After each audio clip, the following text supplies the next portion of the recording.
Fyrirtækið er stofnað 81, þannig að það er 35 ára afmæli á þessu ári. Og í dag erum við með 40 eða 45 manns í vinnu.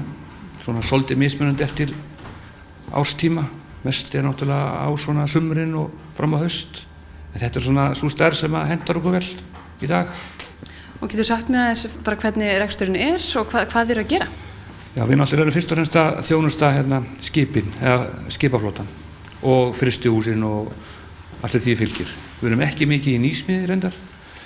Við erum búin að smíða eitt skip frá grunni síðan við byrjuðum og það er lósinn, hafsögubáturinn.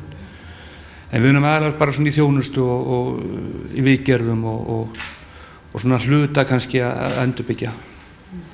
Og hvernig hefur reksturinn verið að þróast svona undanfarin ár? Hefur þetta verið að breytast eitthvað hjá okkur? Já, þetta er náttúrulega breyst svolítið. Þetta hefur sem betur fer það er ekki alltaf jól í þessu, en það er búið að vera ágætt undanfarin ár og það helst náttúrulega volið hendur við náttúrulega bara aðra atvinnustarfsemi í bænum. Þetta er náttúrulega stór útgerðarbær og útgerðin hefur gengið vel og þannig að við fylgjum því voðalega mikið. Og hvað er svona framundan hjá okkur á næstu árum?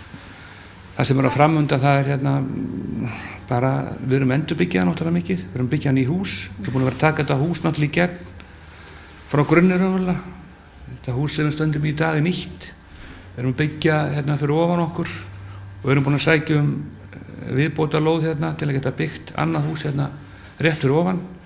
Þannig að við horfum bara björtum með til framtíðarinnar og verðum bara áfram í þessari svona þjónustu við flotan og atvinnufyrirtæki hér í Vestmannum.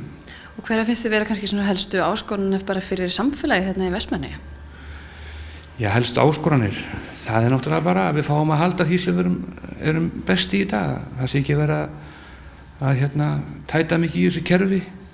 Það gengur vel, við verðum fyrst og fremst var við það sem búið í svona sjávarplássi að þetta hentar okkur vel, svona þróun í sjávarútvegi og við allavega sjáum það að þetta er til hagsbóta fyrir held ég alla.